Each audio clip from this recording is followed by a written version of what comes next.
Hello दोस्तों, welcome to Prem academy, जहां सफलता ही हमारा लक्ष्य है। दोस्तों, आज की इस वीडियो को हम लोग शुरू करेंगे। आप लोगों ने थंबनेल देख ही लिया होगा, तो ये वीडियो आप ये कह सकते हैं कि पैसों से भरपूर वीडियो है ये।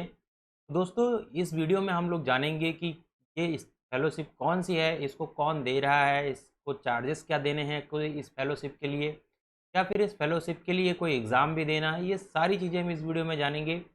चलिए दोस्तों, देर नहीं करेंगे। और हाँ, अगर वीडियो आपने अभी तक जो है चैनल को सब्सक्राइब नहीं किया है और वीडियो देख रहे हैं, तो वीडियो शुरू करने से पहले आप चैनल को सब्सक्राइब कर लीजिए, बेल आइकन को प्रेस कर लीजिए, क्योंकि ऐसी सारी स्कॉलरशिप की जितनी भी इंफॉर्मेशन है, मैं आपको समय समय पर इस चैनल पर देता रहूँगा, और उसके साथ ही साथ आपको आपकी स्टडी का कंटेंट भी मिलता रहेगा। तो चलिए दोस्तों, आज की वीडियो को शुरू करेंगे हम लोग, क्योंकि ये फेलोशिप है, मुझे आप लोगों को इसके बारे में बताना था, क्योंकि पढ़ाई के साथ साथ अगर खर्चा मिलता रहे तो कितनी अच्छी बात हो जाती है दोस्तों। आप लोग ये समझ ही रहे होंगे। तो चलिए दोस्तों, आप लोगों के सामने मैंने अपना एक क्रोम ब्राउज़र खोल रखा है, और क्रोम ब्राउज़र में आपको करना कुछ नहीं है। जो मैंने डिस्क्रिप्शन में लिंक दी है, वो डिस्क्रिप्शन में लिंक जो है आपको दी है, उस पर क्लिक करके आपको सीधे इस वेबसाइट पर आ जाना है। इस वेबसाइट का नाम है बडी फॉर यू। ठीक है, इस वेबसाइट का नाम क्या है? बडी फॉर यू। ठीक है, .com। तो इस वेबसाइट पे आप लोग आ जाएंगे। उसके बाद में आपको करना क्या है? उसके बाद में आप लोग को करना क्या है, मैंने आपको बताया था, जैसे कि ये कौन सी आपकी फेलोशिप है, ठीक है, स्कॉलरशिप है, ठीक है ना। तो इस स्कॉलरशिप के बारे में हम लोग सारा कुछ जान लेंगे अभी। तो क्या क्या प्रोसेस है इसकी, कैसे फॉर्म भरना है, फॉर्म ऑफलाइन है या ऑनलाइन है, ये सारी चीज़ें हम लोग इस वीडियो में। तो आप लोग जब स्क्रॉल करके नीचे आएंगे इसको, तो यहाँ पर देखेंगे एक सीताराम जिंदल फाउंडेशन स्कॉलरशिप है, और इसी स्कॉलरशिप को आप जो है आपको भरना है, और इसी की इन्फॉर्मेशन आपको मैं आज दूंगा। तो चलिए दोस्तों, देख लेते हैं कि इसमें आखिर क्या क्या चीज़ें दी हुई हैं जिंदल सीताराम स्कॉलरशिप के बारे में। तो देखिए, Sitaram Jindal foundation offers a number of scholarship for the students. ठीक है, बहुत सारे 1,000 रुपये से लेकर के क्या करती है, ये 2,000 रुपये तक पर मंथ जो है स्कॉलरशिप देती है।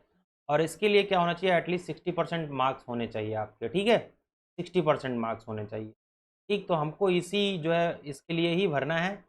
ठीक है, चलिए इसी को भर लेते हैं हम लोग। भी देख लेते हैं कहाँ गया ये।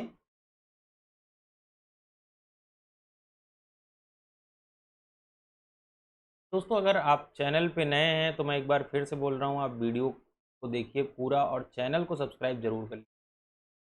ठीक है, ये रहिए आप। तो ये सीताराम जिंदल फाउंडेशन की जो है ये स्कीम है 2021 के लिए।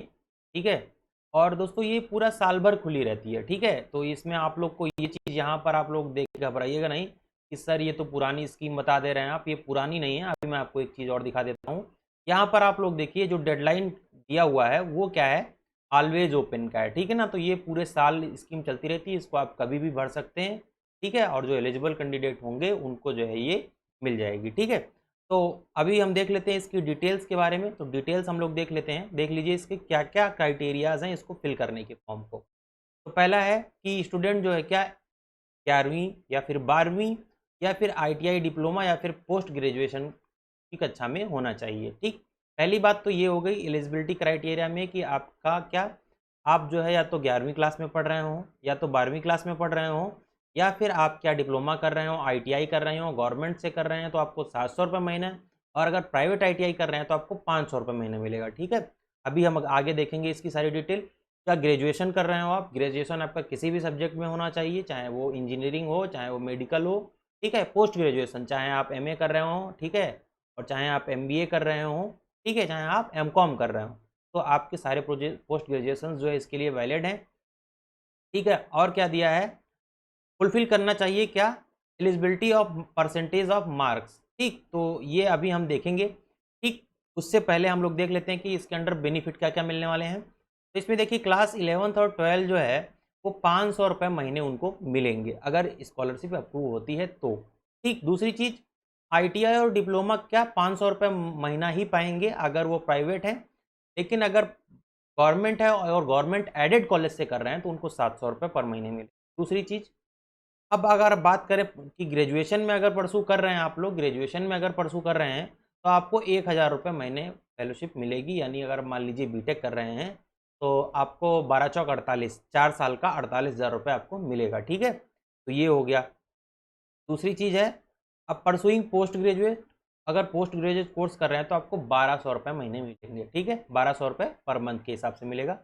अगला क्या है कि अगर आप कोई डिप्लोमा कर रहे हैं, जैसे पीजी डिप्लोमा कर रहे हैं या यूजी डिप्लोमा कर रहे हैं, तो उसके लिए भी आपको गर्ल्स के लिए 800 रुपये है, और बॉयज़ के लिए कितना, गर्ल्स के लिए 1000 रुपये है, और बॉयज़ के लिए आप लोग यहाँ पर देख रहे होंगे 800 रुपये है, ठीक है। तो बॉयज़ को 800 रुपये मिलेंगे। The student pursuing medical and engineering courses will be receive a scholarship up to 2000 per month, मतलब 2000 तक मिल सकती है, जरूरी नहीं कि 2000 ही मिलेगी, ठीक। जो स्टूडेंट्स मेडिकल या फिर इंजीनियरिंग बैकग्राउंड के हैं उनके लिए भी ये काफ़ी बेनिफिट वाली चीज़ है, ठीक है। तो हम लोग पहले यहाँ पर देख लेते हैं कि परसेंटेज के बारे में इन्होंने क्या बताया है, ठीक। तो ये अजीम जो है, ये सीताराम जिंदल फाउंडेशन की जो ऑफिशियल वेबसाइट है, इसको भी मैं आपको लिंक दे दूंगा, वहाँ से आप ज्वाइन कर देख सकते हैं इसको, ठीक है। तो यहाँ पर है, देखिए कैटेगरी ए में 11th-12th के स्टूडेंट्स को मिलेगा 500 रुपये बॉयज़, 700 रुपये लड़की को, ठीक। और यहाँ पे बॉयज़ के 65% मार्क्स होने चाहिए, और हाई स्कूल की बात होगी जब 11th की बात करेंगे, ठीक। और गर्ल्स के कितने 55% मार्क्स होना चाहिए। अगर आप कर्नाटका स्टेट से बिलोंग करते हैं, यहाँ पर आप देखिए ये दिया हुआ है, अगर आप कर्नाटका स्टेट से बिलोंग करते हैं तो क्या करना है आपको, बॉयज़ के जो है 70% होना चाहिए और गर्ल्स के 65% होना चाहिए। और अगर आप वेस्ट बंगाल से जो है आप बिलोंग करते हैं तो आपके बॉयज़ में कैटेगरी में देखें तो 65% और गर्ल्स की कैटेगरी में देखें तो 60% जो है आपके नंबर होने चाहिए, ठीक है। ऐसे ही यहाँ पर सारी इन्फॉर्मेशन ये दी हुई है, ठीक। वहीं अगर हम लोग बात करें, जैसे देखिए डिप्लोमा का बारे में दिया हुआ है, अगर हम लोग कोर्सेज़ की बात करें तो पोस्ट ग्रेजुएशन कोर्स में कौन कौन से कोर्स के लोग जो फॉर्म भर सकते हैं, यहाँ पे देखिए एमए, एमफिल, एमकॉम, ठीक। और दूसरा क्या है, एमलिब यानी मास्टर ऑफ लाइब्रेरी साइंस, ठीक है, MBA master of business administration, और देख लीजिए यहाँ पर आपको सारे जो है दिए हुए हैं, ठीक है, सारे कोर्सेज की डिटेल दी हुई है। अभी फॉर्म कैसे भरना उसकी तरफ भी हम लोग चलेंगे, वीडियो को आप लोग पूरा देखिए, अगर एक भी स्टेप मिस किया तो आप हो सकता है कि फेलोशिप ना पाएँ, ठीक है। अब देख लीजिए कोर्स ई में आपका इंजीनियरिंग बैकग्राउंड वाले स्टूडेंट्स के लिए रखा गया है, इसमें फेलोशिप ज़्यादा भी है, देखिए ये फॉर ऑल स्टेट के लिए एक ही परसेंटेज की जो रखी है की वैल्यू, बॉयज़ के लिए 65% होना चाहिए और गर्ल्स के लिए 60% होना चाहिए, ठीक। दूसरी बात, अब यहाँ पर देख लीजिए for student staying in hostel, ठीक। अगर कोई स्टूडेंट है जो हॉस्टल में रह रहा है तो उसके लिए एडिशनल अमाउंट है, किसके लिए, आईटीआई डिप्लोमा और ग्रेजुएशन और पोस्ट ग्रेजुएशन वालों के लिए 1200 रुपये अलग से, ठीक है। और मेडिकल और इंजीनियरिंग स्टूडेंट्स के लिए 1800 रुपये अलग से दिए जाएंगे अगर वो हॉस्टल में रहते हैं, ठीक है। तो हॉस्टल वालों के लिए भी अलग से इसमें जो है क्या मिल रहा है आपको, कंसेशन मिल रहा है, या फिर हम ये कहें कि एडिशनल अमाउंट मिल रहा है, ठीक। तो इतनी बात हो गई। अब हम लोग जब अप्लाई नाउ पे क्लिक करेंगे, यहाँ पे देखेंगे कि आगे क्या करना है। तो आप देखिए ये फॉर्म जो है ये ऑफलाइन है, इसको भरना कैसे है हम लोग वो देख लेते हैं। तो ये फॉर्म है आपका, पूरे फॉर्म को आपको फिल करना है, ठीक है। ये फॉर्म देख लीजिए, यहाँ पर मैं आपको सारी डिटेल्स बता देता हूँ। पहले में आपको क्या है, आपको अपना पहला फुल नेम भरना है, कैपिटल लेटर्स में ही फॉर्म भरते हैं हमेशा, ये बात आप ध्यान रखिएगा। कैपिटल लेटर्स में आपको अपनी डेट ऑफ बर्थ यहाँ पर डालनी पड़ेगी, ठीक। यहाँ पर डेट ऑफ बर्थ डालेंगे, यहाँ पर नेशनलिटी इंडियन डालेंगे, फादर्स नेम आपका जो भी हो, और आपका एड्रेस ऑफ कम्युनिकेशन, ठीक। आप अपना पूरा एड्रेस डालेंगे विद पिन कोड, और आपका मोबाइल नंबर, यहाँ पर आपकी ईमेल आईडी, ये सारी चीज़ें जो है होनी चाहिए, ठीक। मैं आपको जूम करके दिखा दे रहा हूँ इसको, ठीक।